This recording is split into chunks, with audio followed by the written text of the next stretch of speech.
morning or good evening to everyone. For today's video, tayo po ay magluluto ng ginisang sigarilyas na may sitaw mula sa aking backyard at namitas ako this morning. So, igigisa po natin siya sa bawang sibuyas at kamatis at meron ako ditong green chili.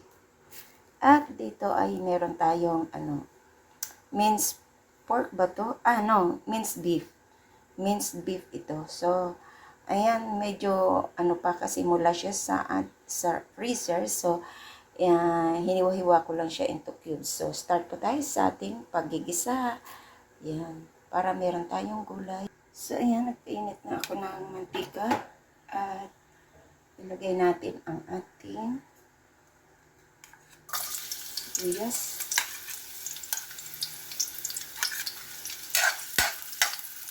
At sunod natin yung ating bawang.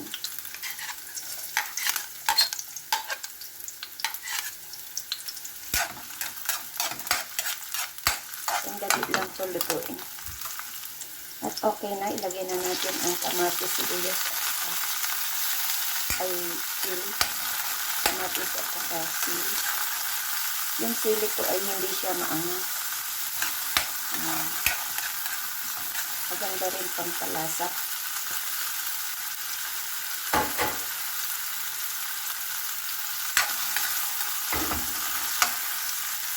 So, ayan. Ilagay na natin ang ating minced beef.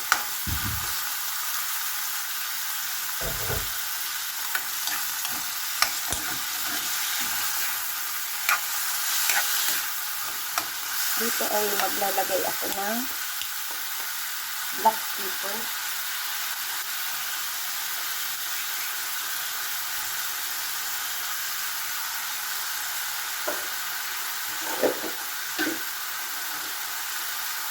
Salt.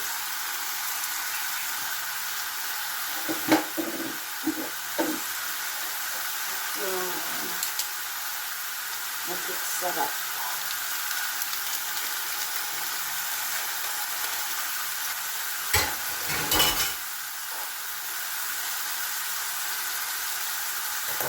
Kasi yung magic sarap ko,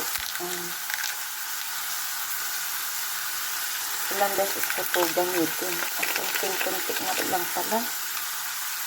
Kuha tayo ng bago. Ang kunti na.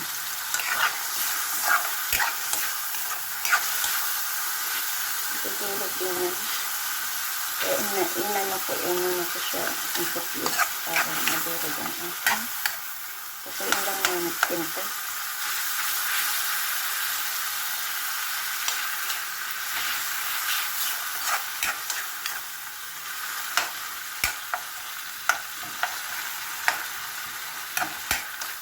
Minced beef.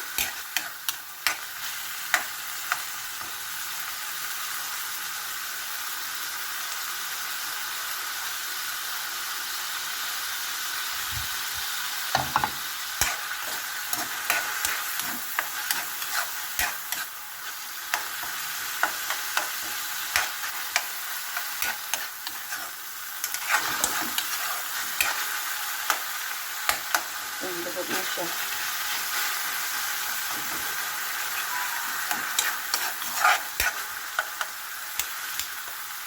So, maglalagay ako ng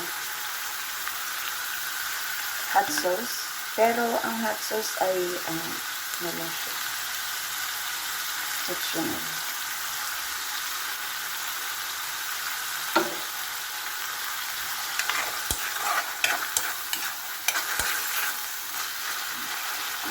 Ito natin yung beef natin.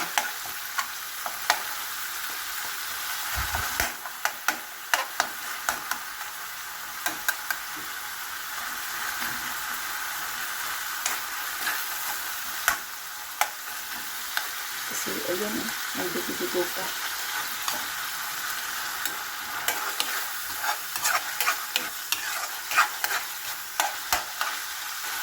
So, ayan, ilagay na natin ang ating gulay.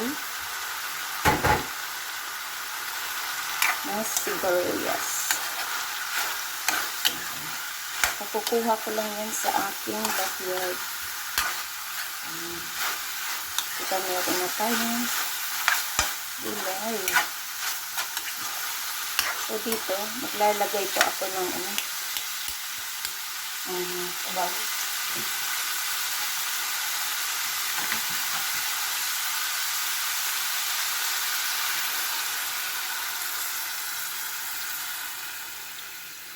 At antayin natin mag-shimmer siya. Tapos takpan ko na lang siya para madali siyang maluto. Anyway, timplahin ko muna kung ano. Okay na yung lasa niya. Takpan na lang natin para maluto.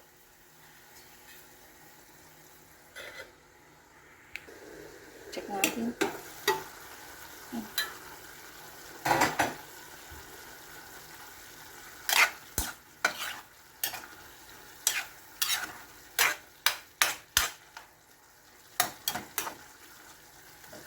Anyway, hindi ang asin lang dito ang nilagay ko.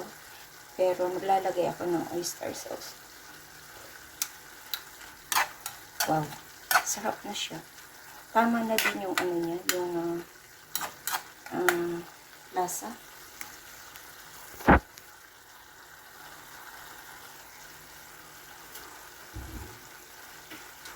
Maglalagay ng oyster sauce.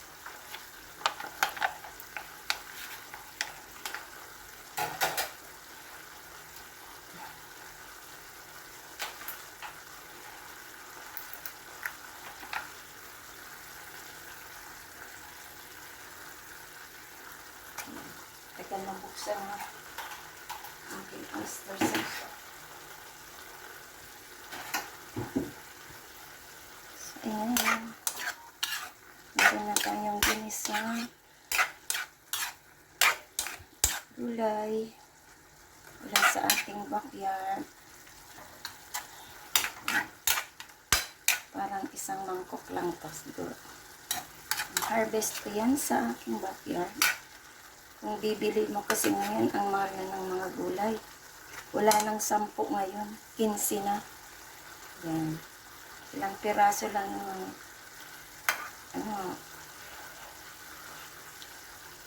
sarap. Masarap na siya. Beef kasi siya. Medyo manghang. So, yan, iluto-luto lang natin kaunti. Para pwede na nating hanguin.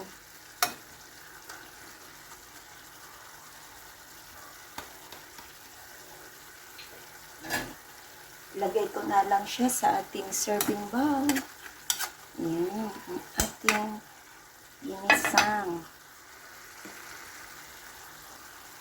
Ang ating sigarilyas. Ayan, sigarilyas. Pag nagtawag ako si Ringelias, sigarilyas pala. So, ilagay na natin siya sa ating serving bowl para kakain na tayo. At ito'y ulam ko ngayon. Today is Sunday.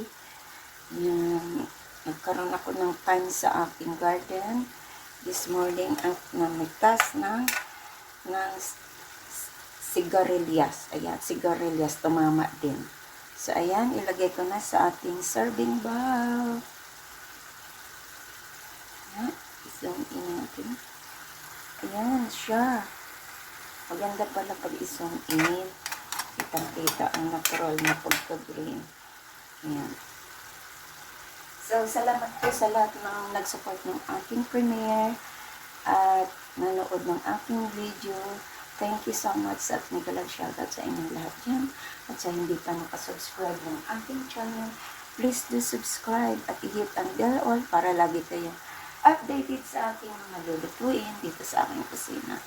And this is Laurie's Kitchen. Ayan, ilagay na natin.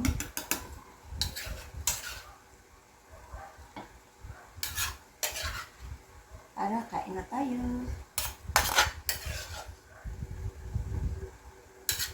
Simpleng luto lang. Pwede na. Pwede nyo gamitin ang pork. Minced pork at chicken.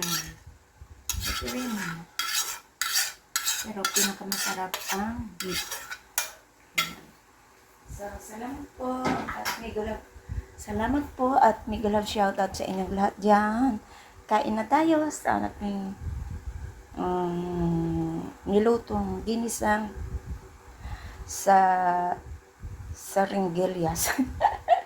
Serenggelias, ayan. Ginisang Serenggelias with sitaw sa minced beef. Ayan. Thank you and bye-bye. Salamat sa inyong lahat dyan. Kain na tayo. Ayan. Ayan siya.